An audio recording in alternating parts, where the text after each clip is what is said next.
নমস্কার বন্ধুরা, good morning. তোমরা সবাই কেমন আছো? আশা করি ভালো আছো। আমি মোটামুটি আছি। আর মকর সংক্রান্তির সবাইকে শুভেচ্ছা জানাচ্ছি। সবাই ভালো থাকো, ভালোভাবে পিঠে পায়েস খাও।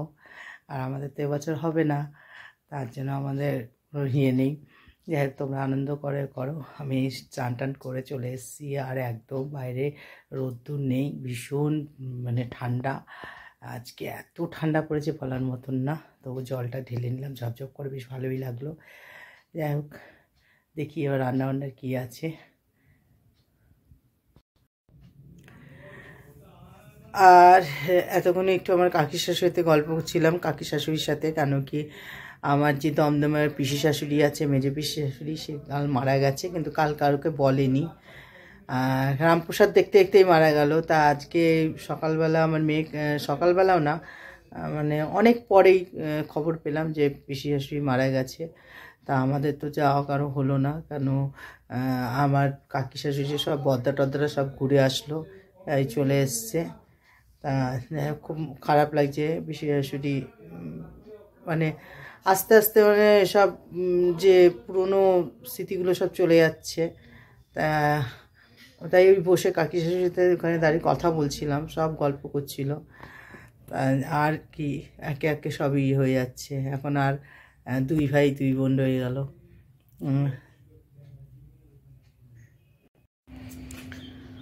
একটা ছাদে এসেছিলাম, এই রোদ্দুর পোয়াবো, একটু রোদ্দুর উঠেছে বেলায়, যা একটুখানি রোদ্দুর, আর ভাল লাগছে না। যাই নিচে চলে যাই, গিয়ে আবার খাবারটা একটু খাই।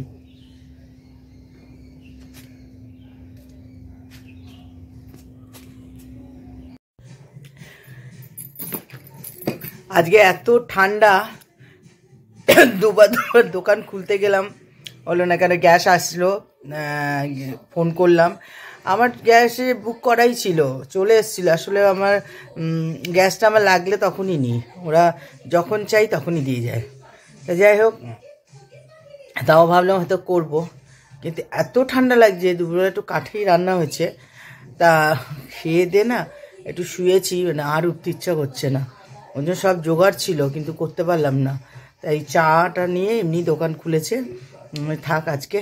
আর এমনি শ্যামদা আজকে খাওয়ার নেবে না, মানুদা নেবে না, আরও দুজন নেবে না। ওদের সব কি পুজো আছে, সংক্রান্তি ওদের। তারপর আরও দুটো ছেলে, ওরা নন বেঙ্গলি, ওদেরও আজকে খিচুড়ি টিচুড়ি খাওয়ার আছে, ওরা নেবে না। আমি থাকি, ভালোই হলো একদিকে। তার জন্য আর করলাম না। আমি থাক, আজকে কিছু করব না। এখন এই চা করেছি, চাটা আবার নিয়ে যাচ্ছি গরম করে। এই দু তিনজন এসছে খাবে। ঠান্ডা তো, ঠান্ডায় চাই ভালো। আর প্রচুর ঠান্ডা লাগছে, প্রচুর। যাই চাটা দিয়ে আসি ওদের। যাই একটু দোকান থেকে ঘুরে আসি, দেখি। ও বসে আছে, আমিও যাই। দোকানে গিয়ে একটু বসলাম, বসে টসে এত ঠান্ডা লাগছে, পুকুরের এখান থেকে হাওয়া আসছে, পালিয়ে এসছি। তাই চাটা নিয়ে গেছিলাম, সব চা খেলো, চা ইয়ে হলো। তা আমিও একটু খেলাম। তারপরে বড় মেয়ে আসলো কাজের থেকে, ছোটো মেয়েও পড়িয়ে আসলো। আর ওরা ভেতরে আসলো, একটু দাঁড়িয়ে অনেক গল্প করলো, গল্প টল্প করে তারপরে এই সব পাড়ার ছেলেরা আসলো, এসে চা খেলো। তারপর ওখানে আগুন ধরিয়ে কাঠ জ্বালিয়ে সব ইয়ে করছে, আগুন পোয়াচ্ছে। কেন এত ঠান্ডা, ওরা বলছে। আর আমি তো দুটো সোয়েটার পরেছি, তাও যেন মনে হচ্ছে পা একদম কনকন করছে। আর মোজা টোজা পরে গেছি, তাও ভাল লাগছে না।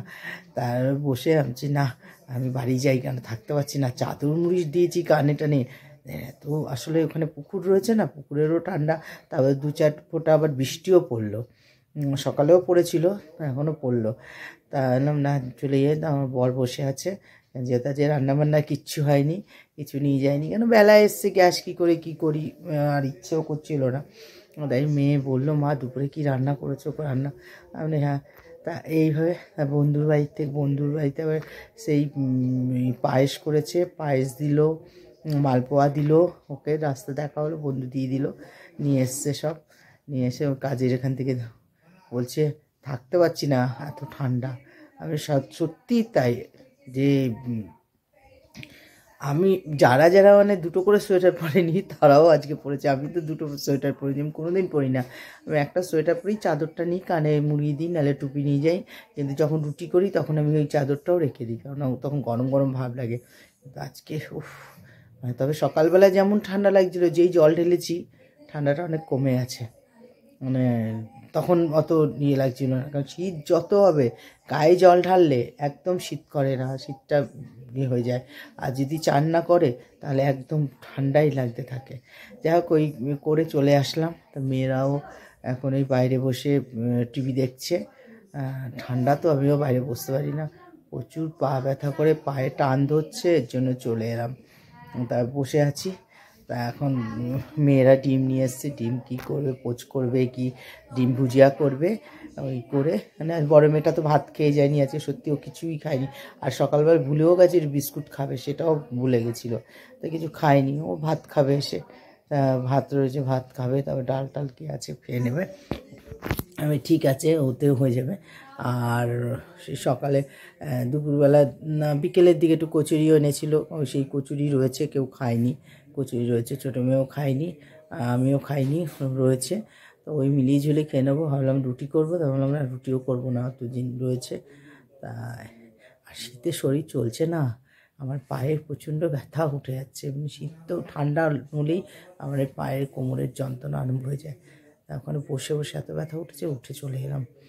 তাই এখন কি করা যাবে বলো, কিছু করার নেই, ঠান্ডাতে কাজ করতেই হবে। তা আজকে যেহেতু গ্যাসের জন্য অনেককে ফোন করে দিলাম যে করব না। আর শ্যামদারাও ওদের সব মানে আজকে খিচুড়ি, ওদের তা সব খিচুড়ি খেয়েছে ওদের। তা এভাবেই চলছে যায়, আর কিছু তো বলার নেই। আর ব্লগটা এখানেই শেষ করছি। যদি কিছু ভালো লাগে একটু লাইক করো, কমেন্ট করো, শেয়ার করো, সাবস্ক্রাইব করে দিও। সবাই ভালো থাকো, সুস্থ থাকো, আনন্দে থাকো। পিঠে পায়েস একদম জমিয়ে খাও, যা ঠান্ডা পড়েছে পিঠে পায়েস খাওয়ার ঠান্ডা, তোমার জমিয়ে জমিয়ে খাও। আর দেখি আমার যদি কপালে থাকে আমি একটু খেতে পারবো। আজকে একটু যদি বাপের বাড়ি যেতাম কিছু হয়তো পেতাম, কারণ আমার বাপের বাড়িতে না পুজো হয়। আমাদের ওই এটা না কী ডাল বলে, চিকার ডাল না কী ডাল বলে, ওই দিয়ে না আমাদের পায়েস তৈরি করে। আর আমাদের ওই সূর্যকে পিঠে দেয়।